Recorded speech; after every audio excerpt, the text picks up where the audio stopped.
Hi everyone, today we're going to talk about sequences. We'll also look at the vocabulary that you need to understand them and also how to write both explicit and recursive formulas. Get ready to unlock the power of math together. Let's dive right in. So a sequence is an ordered set of numbers that can be finite, which means it has an end, or it can be infinite, which means that it would go on forever. Now, your terms of your sequence are denoted as like a sub 1, a sub 2, a sub 3, and also a sub n, which we typically say is the nth term. Now, there are two ways to write a formula for the terms in a sequence. The first one being a recursive formula. Now, a term in the recursive formula depends on the previous term. So we're using our previous term to help us to find the next one. So we're sort of building step by step. Now, a sub 1 is your first term, and a sub n minus 1 is the previous term. Now, you can also write an explicit formula. Now, any term in that explicit formula, which is pretty much thinking about the direct formula, can be found from the rule. Now, we're going to use the specific formula to help us to find the first four terms in this sequence. So remember that an explicit formula comes sort of directly from that rule. So what we're going to do is we're finding the first four terms. So we're going to look at finding a sub 1. And then for n, all we're going to do is substitute 1. And then we're going to go ahead and simplify this. So then you get negative 1. For our second term, so a sub 2, again, we're going to put 2 for n, substitute, and go ahead and use your order of operations. So the next one is going to be 5. A sub 3 is 2 times 3 squared minus 3, which is 15. And then our fourth term is going to be 4 squared minus 3, which is going to be 29.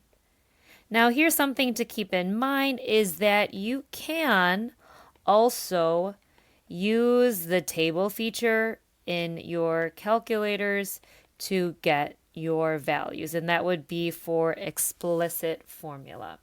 Now, for recursive, what we're going to do is we're going to use our previous term in order to find the next one. So our first term is a sub 1, which we know is 4. Now we're going to use that formula that we have, which is a sub n here, and then this previous term is going to go in the spot that is right there. So in order to find a sub 2, we're going to take 2 times our previous term, which was 4. We're going to place that in that spot, and then minus 3, and then you're going to get 5. So there's our a sub 2, and then we'll go a sub 1 here. Now we're going to go a sub 3. So again, 2 times that previous term, which was 5. We're going to place 5 in there. And then we're going to get 2 times 5, and then that is 7. And then last but not least, we have a sub 4. So 2 times previous term is 7 minus 3, and that gives us 14, and that is 11. Okay, so here we are given a sequence, again, a sequence list of numbers, and we're going to write both the explicit as well as the recursive rule. So let's start with recursive. Now, recursive is, remember, we're using previous terms, so we got a sub 1, which we know is our first term, and that's 2/5. And we want to find a sub n, right? We want to find a general rule. So we will sort of look at what we know and figure out how can I get the next term when I use the previous one. So let's just start off with, we got 2/5, and we want to get 2 over 25. So then I'm thinking, well, how can I get that? And there, what I could actually do is I could multiply. So 2 times 1 is 2, and then 5 times 5, which gets me 25. Okay, so that would work. So then I'm going to try it out. I'm going to say, all right, well, what if I take this previous term and I use the same rule and see, does it get me that third term? So 2 times 1 is 2, 25 times 5 is 125. Okay, so that works. So now let's try it one more time. Let's take 2 over 125, and if I multiply by 1/5, does that get me the fourth term, which is 2 over 625? And then 2 times 1 is 2, 125 times 5 is 625. So now we're going to say, okay, well, I can take this 1/5, and I know if I take 1/5 and I multiply it by my previous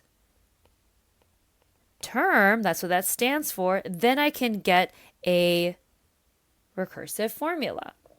Now remember, in an explicit formula, we're just taking for directly from our rule, right? So any of the terms you can get directly from our rule. So let's say, I know this is 1, this is 2, this is 3, this is our fourth terms here. So I want to find a sub n, and let me see, how can I get the next term using just my my n here? So I know 5 to the 1 will get me the 5.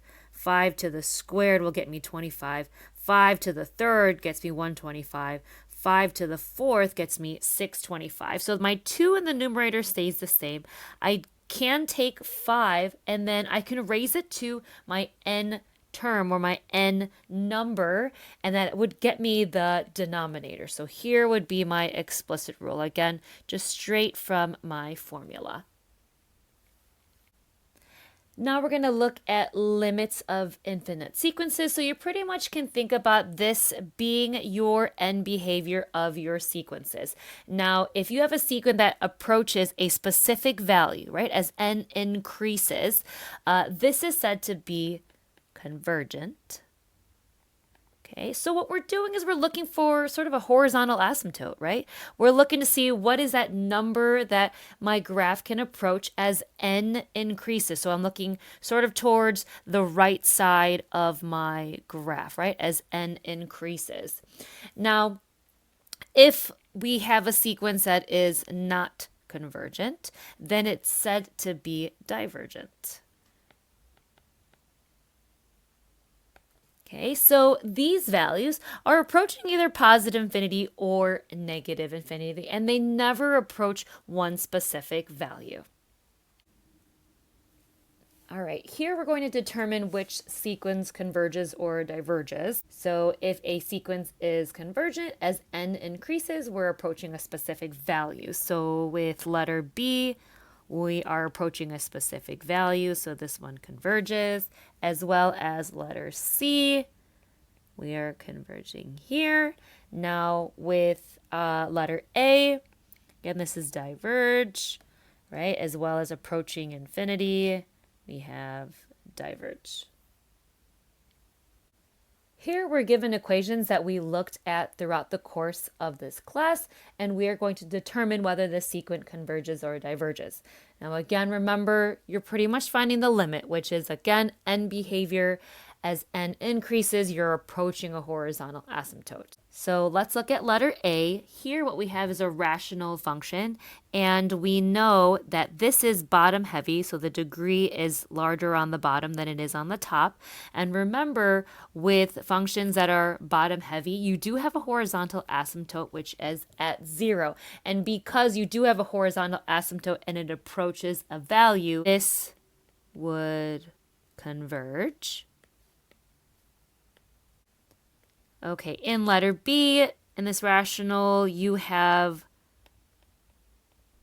top heavy, so the degree is larger on the top. And with top heavy, there is no horizontal asymptote. So because it does not approach a value, it diverges. In letter C, you are even Stevens, which means you are taking our lead coefficients. as your horizontal asymptote, so that's y is 5/3. Again, because you are approaching a value, this would be converge. In example D, this is an exponential function, and it is a growth because this b value is larger than 1. So remember, when you're looking at exponential growth, you're going from bottom going all the way to the top. Curve is approaching infinity, so again, that would be diverge, not approaching a specific value. In letter E, this is an exponential function, and it is decay because that b value is less than 1. So when we look at decay, we are looking top, and we are approaching a value for our horizontal asymptote, which is right at 0. So again, because you are approaching a value, this would be converge. And in letter F, we've got a sequence, so we're going to compare, let's say we got 1, 0.5, 0.33, 0.25, ... So what we're doing is we actually get closer to 0, right? Our numbers are getting smaller and smaller and smaller and smaller. So again, because we are approaching a value, this would converge. Thanks for learning with me today about sequences. We're unlocking the power of math one problem at a time. Don't forget to like and subscribe for future notifications on Precalc videos. See you in the next lesson.